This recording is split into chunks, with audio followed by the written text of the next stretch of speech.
Okay, I'm recording now. I'm recording now. No. No more strange statements. No. I can cut that out, but I can't do No. any more strange statements. Hey, Dad, it's funny. All right, so we were talking about the talk with Dr. Jackson. And we can start there, but I did have some other more specific questions. With the talk with Dr. Jackson, what did you take away from that or any other part of the event?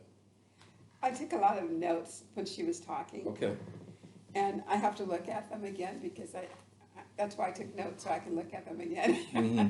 But I got the sense that she was misdiagnosed, I'll put it this way, when she went to the school and said,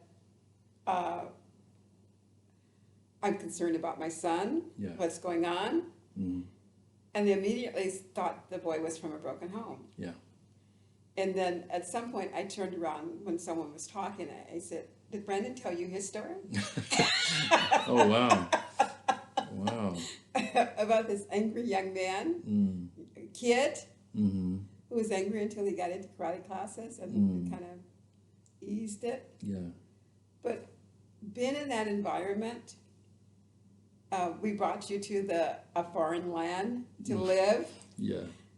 Land from like LA area down to North San Diego County. From Pasadena to all ethnic church, where people were from the ghetto and from different, from doctors to janitors.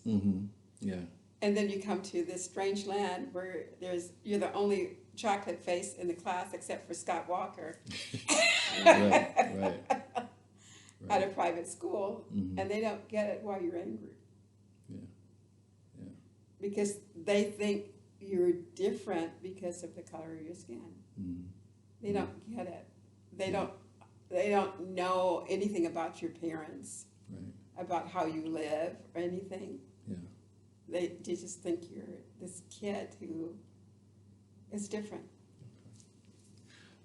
What was Terry's experience like? We talk about this, but we're 7 years apart, so we talk about it as if we were only children with the same parents. That's true, you were.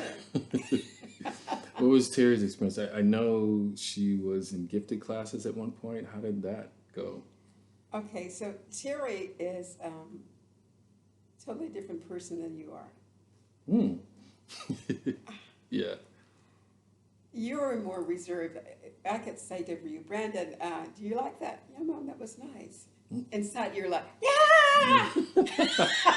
And that's Terry on the outside. Or that's Terry on the outside. Right. So you two are very different people. She would get in more trouble talking in class because she loves to talk. Right. And you were very quiet and introspective. You were a people watcher. Yeah. And you were making your opinions about people by watching them. And I think you started to psych people out at an early age. That's funny. Yeah. We thought that was true because you seemed to know more about them than they thought you did. And they were surprised and a little upset. Yeah. They thought people were talking behind their back or something. How would that boy know this? He's just a little kid. You did observations, probably while you're in the field you're in now. Yeah. Because if I'm not mistaken, you wanted to become a school psychologist when you were over San Pasquale there in 10th grade. Somewhere. At least that's what you told me. And I said, I couldn't believe it. He stuck with it all this time. Yeah. I did want to help students who were in a similar situation than I was. I figured there's got to be a way to do it. I assumed an educational or school psychologist was the way to do it. But back to y'all. So, and maybe going back to Terry's experience, Terry going through gifted classes, was she able to get into gifted classes right away, or were there any questions about that, or? There weren't any questions because I was on staff at that time. Okay. So I had her tested, and she tested at the low end of the scale, but she got into the gifted classes. She wasn't a top student, but she got A's and B's in all of her classes. So she did well. Yeah. And she still is in contact with that middle school teacher, a couple of her middle school teachers who were really instrumental in her learning to write very well. Yeah. And been able to do very well in high school and college. So yeah, it helped her a lot. And one of the things I notice is that when kids are in, not in the gifted classes, especially a child of color, they're kind of not really taken care of or taken seriously as a student. Yeah. So that was one of the reasons I knew that she probably would do better in the gifted classes. At any point, did you ever think about taking Terry or me to a psychologist, whether it's, dealing with kind of the anger issues I dealt with, or Terry dealing with the transition issues of, going from middle to high school and any of those pieces? We never thought about it, but I think Terry probably would have benefited from it. And one of the things I think about with Terry, especially going with high school and not having a whole lot of people of color in her high school out of 3,000 kids. Right. And she was in a leadership position. She did a lot of things with drama and so forth. Having her not having people to date in high school, I don't ever remember her dating anybody. Yeah. Because she wasn't the skinny girl in high school. She didn't think of, she wasn't that fat. But she thought of her, it was a self-image that she saw herself as that. Yeah. So she had some self-image issues that probably should have been dealt with. Yeah. And I think that's part of the reason she had some issues in college and beyond. Because she didn't see herself as a beautiful young woman. That she is. That she is. So I think that had a lot to do with some of the choices she's made. Yeah. But she did pretty well, like UCLA, And she did awesome. Harvard. Yeah. Even University of Phoenix. Yeah.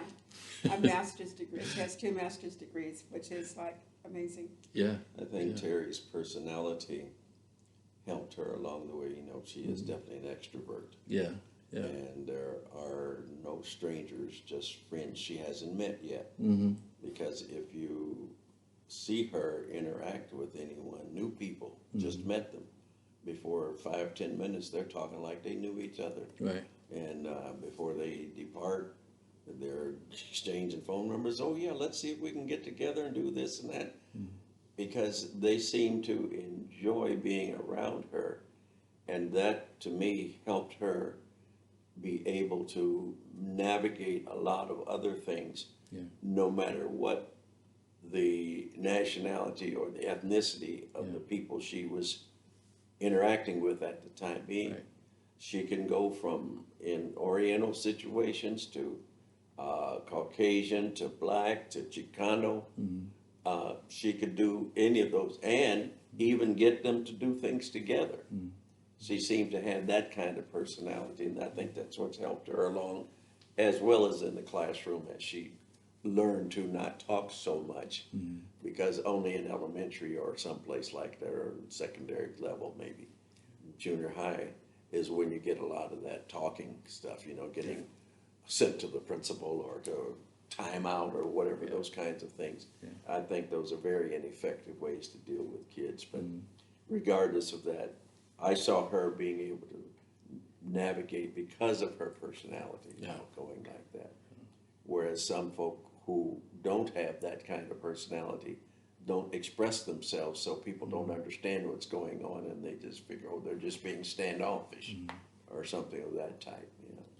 Were there any times where you felt you had to deal with the school system, or the principal or a teacher, where you had to confront and have a conversation? Do you remember any examples of that? Oh yeah. When Terry was in middle school, she ended up being in my class for 2 years. Okay. And in my math class. Because the first time your dad went to parent night, the math teacher in 7th grade, he was like, she needs to be out of that class. I saw she's not going, this person does not know how to teach. Okay. So he ended up having her I said, you handle it. I work with her. Yeah. You handle it. Right. So he moved her out of the class. So yeah, what did you see then? In the classroom, Yeah. that the person was not interacting with the kids. He wasn't doing things that was really what I considered kid-friendly, to encourage them to actually try something. You know, math is not that difficult, but it's hard for a lot of people who are afraid of it when they come into the class. Right. And if you don't make the kids feel comfortable there, or that they're welcome, or that, hey, I'll give you any help I can. Hey, just take the book and just do this and look at whatever you can, and I'll help you if you get stuck, but I've got some things I've got to do over here at the desk. That personality was not going to fit for Terry. Yeah.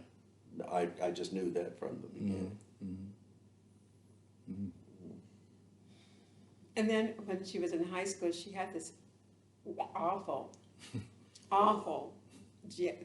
geotrick teacher. He was the only person she got a D in high school on from. It kept her from being an honor graduate. Wow. Yeah. It was a colleague I worked at Vista High before. It was someone I knew and I'd worked with before. Right. Later, he told me he apologized because he knew he was a terrible teacher. The kids who were the stars in the class, he'd teach to the stars in the class. Yeah. The other kids, he would let them sit back in the class and visit because they didn't get what he was saying. He taught over their heads. And there would be like a handful of kids in the class who actually got something out of what he was doing because for some reason he felt like the other kids didn't deserve to be Attention. taught. So she was in that class for one semester, and the next semester I had her switch to another teacher who I knew, because I knew almost all of the math teachers at Vista High at some point. And so I had her switch to that teacher, and she did extremely well. So it was not the students, it was that particular teacher. The atmosphere there. Yeah. She got good grades throughout high school except for that one D from that particular teacher who didn't care. What do you, and you were at the event the other day, what do you think, you know, school psychologists or the educators, what are some things that they could do to show that they're willing to make a connection with parents and with students? I thought the piece about asking the parents to tell me about your baby. Tell me about your child. Yeah. What are their likes? What are their strengths? What are their weaknesses? How can we help that child? Those are the things that people need to, those are the questions that they need to be asking. Right. What are the incentives Yeah. that your child tends to respond to?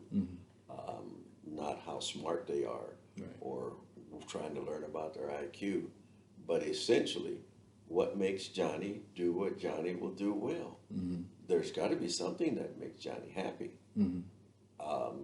But bottom line is, Mom or Dad, you know this child better than I do. You've been with them. They're yours. Yeah. And even parents who've adopted kids, they've been with them longer than a psychologist who may see them for a few moments or an hour or two, whatever they're doing to talk with them or test them. But once they begin to see whatever the testing seems to be pointing to, even before the report is written, I don't think it's functional to not learn more about the child, because what I'm seeing, I need to make sure that, is this an anomaly or is this something there's something going on in this child's life?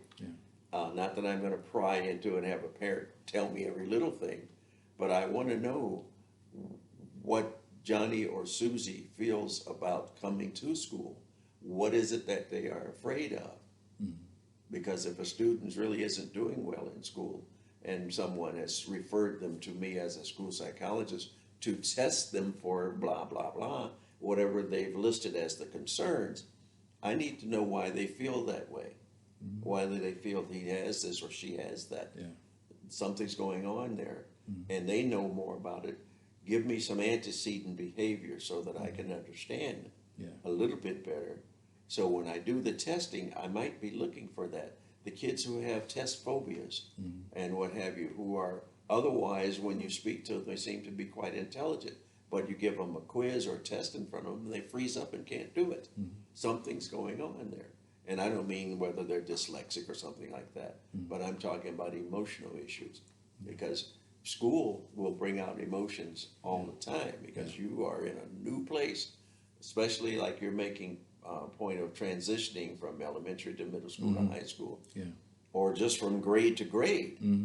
You're going to end up, some kids are afraid of teachers that they heard about from older siblings or friends. Oh, wait till you get in so-and-so's math class or that English class or that history class. Boy, they do this and you're not going to like that guy or that girl, that teacher. And they're anxious when they come to this situation. They've been told some of these things. Parents may not even know all that too. So I'm saying also that psychologist or that therapist, whoever's going to be working with a child, needs to talk with the child about how it's going. What do you like about school? What is it that you don't like? Is there something that someone can do to help? Or, who would you go to if you had a question about something that's going on in the school that you didn't like? Would you come to me? Or is there a counselor or someone? But a psychologist may not necessarily only see this child, but just for a little while. That's a good question. Who were the types of people that you went to if you had trouble with us in school? Oh, Who would you be most likely to talk to? usually I talk to the teacher first, the first line of defense. Talk to the teacher and then go to the administrator. If they have a mental health person, a social worker or a counselor, someone there at the school that has talked with my child, or someone who would know them first, I would like to talk with that person. But I know their caseload is pretty heavy. They may not have gotten a chance to even see my son or my daughter.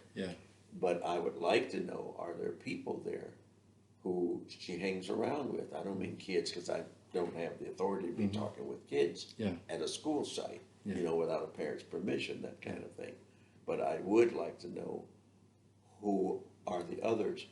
But if it's at a setting where, not an elementary setting where you're just one teacher that whole time when you're there for that school day, but if it's a setting like a middle school where you're going from teacher to teacher, changes from class every period, I'd like to talk with the other teachers, because I have never seen it where a child is messing up in every class, unless that child, there's something very seriously going on.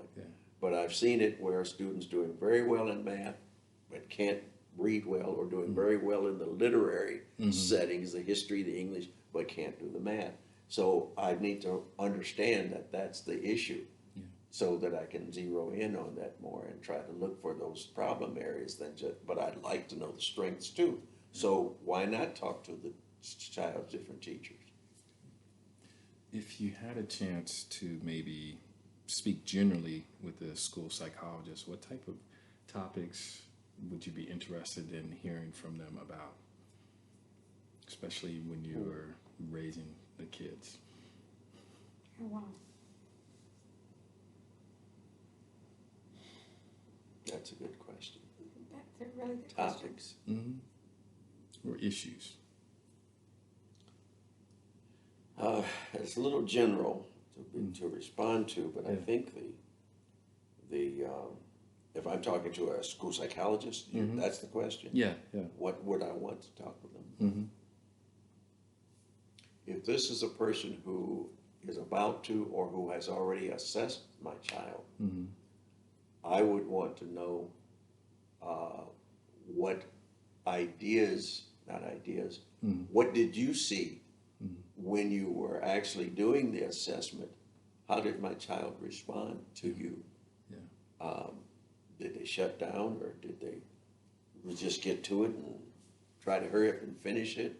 Or were they relaxed enough to feel okay to go ahead and try this thing that you want the child to do, so that you can see how they do in whatever task you're asking them to do, so you can learn more about them.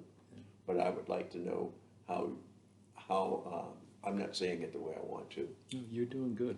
How you approach my child in order to get him to respond to you with questions, if you're just talking to them, or if you're having him move things around or fitting things together. I'm not sure all the different things that can go with it, because there are a myriad of things. But I would like to know, did you get him relaxed or her relaxed before you started it?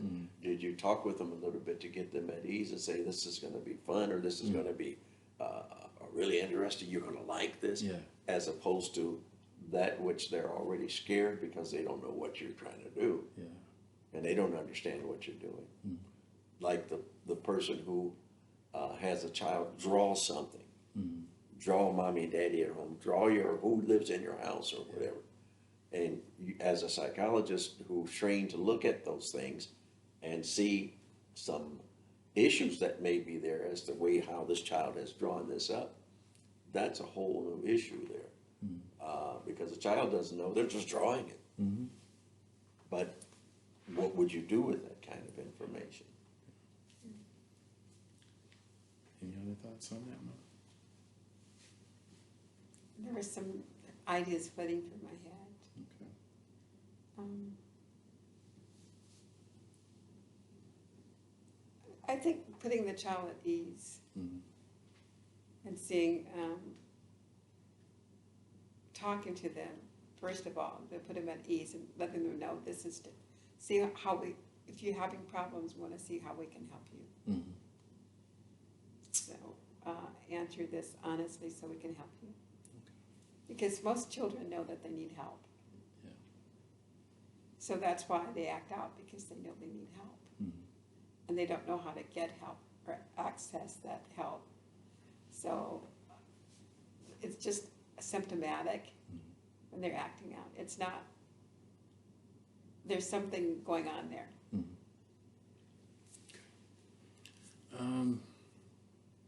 What advice would you have for parents? You've sent a child to UCLA and Harvard.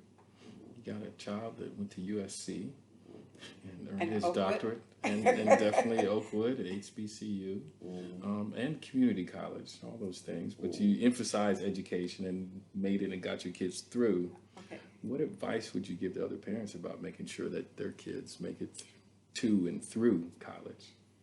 A lot of people don't know how to navigate college. They don't think it's possible for them to go to college because they don't know anybody else who's gone to college. I didn't really know. I went to community college. I had no idea. Fortunately, it was not, we only had to buy our books back then. It was free, pretty much. And I didn't really know how to navigate college until I had a teacher who helped me. I don't know if I shared this story with you before, but when I was, I guess my second year at Pasadena City College, probably the first semester, I was not doing well in my math class. And so the math teacher I had at that point was the teacher I'd had my first year at Pasadena City College. And she was wondering why I was not doing well. And so she had me wait after class, and I talked to her, and I told her, well, for one thing, I don't have enough time to study because I have a full-time job right now. And I also got married. And I just really don't have time to devote to my studies like I used to. She immediately took me to the counseling office, and she got me a national defense loan. I had the counselor help me fill out application for that, and some other things. So I didn't have to work, so I could devote my time to my studies, and my grades immediately improved almost. Because that teacher showed me how to navigate college. I didn't know how. Yeah. I didn't know anything about grants or loans or anything like that.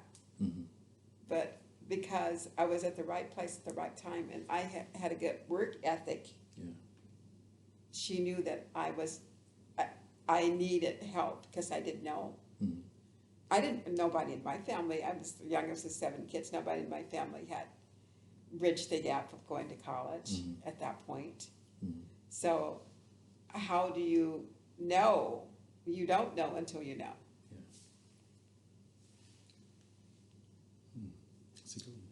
Yeah. Any advice for Well, I was just parents? thinking again, just from navigating all the way through, and the question again was, I was so busy listening to that. Yeah, no, that was enthralling. The question was about advice to parents in helping their kids make it to and through college. I think the biggest help is staying connected with your children. Connected meaning not just giving them orders and do this, do that, get your homework done, but really listen to what your children are trying to say to you. Encourage them, help them with their homework if you can. And I understand some parents can't do some of the work when the children get up in the upper grades, and some can't do it when they're in elementary grades. So that's not the issue. The issue, though, is find somebody who can. Even if you know you can't do it, because a lot of parents did graduate from school or didn't even make it through elementary before they took off and went working somewhere in middle school or high school. But if they truly are interested, because I truly believe that a child's success is directly proportional to the interest that the parent shows in the child getting an education. There are some folk who will just say, I make the money, you know, and I put the bread on the table so you can eat. You got to go out there and do it. You still need to show the interest that you truly want your child to succeed. Because if you really don't care, or you call them names, or you're so stupid, or you're just an idiot, the teacher tells me you're not even trying, and you say, but Dad, I am, I'm not getting it, you know. That's something that I think every parent needs to sit back and listen to the child. Don't take it for granted that what the child is telling you, it's what he's perceiving or she's perceiving is going on. There may be something else going on, because they might say, well, that teacher don't like me. Well, there may be something going on that or the child sees as the teacher doesn't like me. But there may be something else going on, because the teacher's got 34, how many kids did you have in your class? 30. 34 or whatever it was, and can't get to all of them. I'm talking about middle school. Now elementary is just as bad, because they'll stick them in there too and overload the classes. And when you've got only subject matter you're trying to teach, you only have so many minutes or time of the day that you're going to go through this, and you can't get to everyone. So I empathize with the teacher in that respect, but the ones who give the student an attitude that I don't really care whether you get this or not. Go back over there and sit down and try it for yourself again. And if you still can't do it, ask your parents when you get home. Those are the ones that worry me. But if a parent is finding that they need to really work with Susie or Johnny and making sure that they are sticking with their homework, I don't mean browbeating them, but do the best you can. What is it Mom had always told you and Terry? If you're about your grades, you know, and that kind of stuff, is that the best you can do? Then I'm not going to ask you to do any better than you can do. But if you know you're slacking off, or you're just sneaking in the paperwork or getting them done, you know better. And if you can do better, you're shortchanging yourself if you don't make that effort to do your best. But beyond that, believe your child, support your child in whatever level that they're going through. And that will encourage them, I believe, to continue when they hit that age where they have the choice or not to go. Yeah, and I think getting help for them. Yes. If you can't help them, if you can afford to get a tutor, and sometimes there are free tutoring services. Right. So you should make every opportunity to take advantage of that. Did you do things like, I don't know, museums? Do you suggest people do those kinds of things, or zoos, or libraries? Oh, wow. Take them every place you Well, can. You just made me think of different activities we got Oh, involved with. yeah. Okay, so as you know, your dad worked during the summer, and most of the time I did not. Okay. So every week we had an excursion to San Diego. It might have been to the zoo, it might have been to a selected museum, it might have been to the puppet show, it might have been just riding the train at Balboa Park. Educational experiences. Yes. Yeah. So it was broadening your horizons beyond, and then at the end of the summer school session, that's where your dad would teach or whatever he was doing, we would take a road trip along the coast of California. So that way, that way you would have an idea of what was beyond your borders of where you lived. Why was that important? Well, you need to know something about, the world is bigger than where you are. Okay. It's things you read about in the books, you actually get to see, like the giant redwoods or whatever. Just been able to see Yosemite, people talk about that, you've never seen it. Yeah. It's really nice to be able to see those things. And visiting the relatives in Texas, that was always an interesting diversion to learn new ways the English language is spoken. Yes. Yeah. And learn how to play dominoes or whatever you're doing down there. It's good times. Yes, for Good sure. times. Any other thoughts about parenting or the event that we had earlier? I don't know how these school psychologists were taking it. It was, I thought, more poignant coming from Dr. Jackson, you know, but I thought the cherry on top of the cake was when the parents spoke. Yeah. Because each of them, I thought, were articulate. Yes, some of the anger showed having to relive some of the things they went through, but they made some really salient points regarding navigating the system. And what was really an eye-opener to me was the one parent who mentioned that I went through all of these things, the ED kid, I went through all these things, and I don't remember ever seeing a psychologist. Wow. You know, to come and talk with me about my child. And when she said that, I began to listen more to the other parents. And several of them had that experience, that they only saw the paperwork or the report that was done. Right. And what have you. They never really got a call even from the psychologist before they finalized the report. Yeah. And to me, that's, I think they're remiss in not getting the further information from talking with the parent. I even wondered how many of them actually talked with the child, other than observing them in the classroom because of the behaviors the teacher had said is happening there. And they would go in and watch, and sure enough, the kid's doing that. But that still isn't the why, and which again is why I understand what they're trying to get to is the why, so that we can begin to look at how we can remediate this. But I think that they need to be able to gather that information prior to finishing in a report. There's got to be more than just the testing that you can use to be able, other things you can use to be able to say, this is what we see as this whole child, more holistic viewpoint of the child than just that they can't do math or they have math block or whatever it may be, or some type of a delay. essentially, that's a concern I had. I saw that, and each of the parents were saying that had they known a little bit more.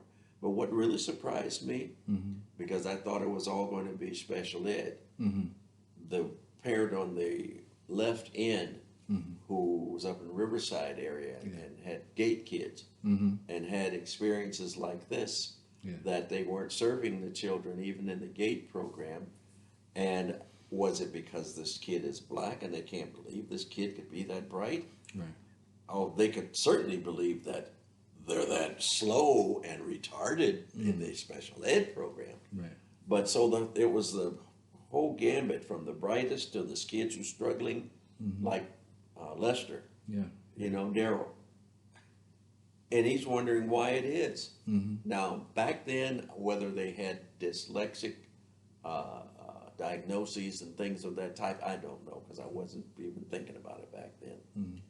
But I do know they can look at those things now, and a lot of kids, ADD, not only ADD, but all of the autism and things are going on nowadays. They are identified a whole lot more now than they used to be, but I think the symptoms were very similar to what they are back then from what I've read. One of the things I was thinking about when the lady was talking about her child who's deaf, I have a very close friend whose son is deaf, profoundly deaf. And it's just interesting to note that she recently, her son is in his 30s now, but she recently retired, and since she does sign language, she made everybody in the family learn sign language. She has 3 children, and he's one of 3 children, siblings. And her husband and all of them on sign language. So she decided that she would help out by volunteering in a deaf classroom. They no longer have deaf classrooms. They have kids mainstream and integrated into the main general population, which seems to be what Danita was talking about, is that they really don't take care of the needs of this small minority. Low incidence children, because there's not enough of them to hire a teacher to take care of. So that's really a hard, just because they're deaf does not mean they're dumb. Right. It's not deaf and dumb like they used to say. So Eric is a great artist. He does oil painting, he does acrylics, and he sells them sometimes door to door. But just that idea that they are not servicing that population in a setting where they can be successful as an adult. And people truly communicate with them. Right, exactly. So it disturbs me that so much of the education has shifted where I don't know who's demanding that these kids are mainstreamed. How are you going to serve those kids and serve the kids who are not acting out in class and being able to effectively teach everybody? You know, you're going to come up with the money to have an interpreter, go with a child from class to class, that type of thing. That's really expensive. And as opposed to having a classroom where they can go. But I understand having a child who is not retarded but just deaf be able to be in a classroom where, quote, normal kids are, to do normal activities. But if they don't understand what is normal and what they're actually talking about, It was better the other way. Yes. Just check the mic. If they don't understand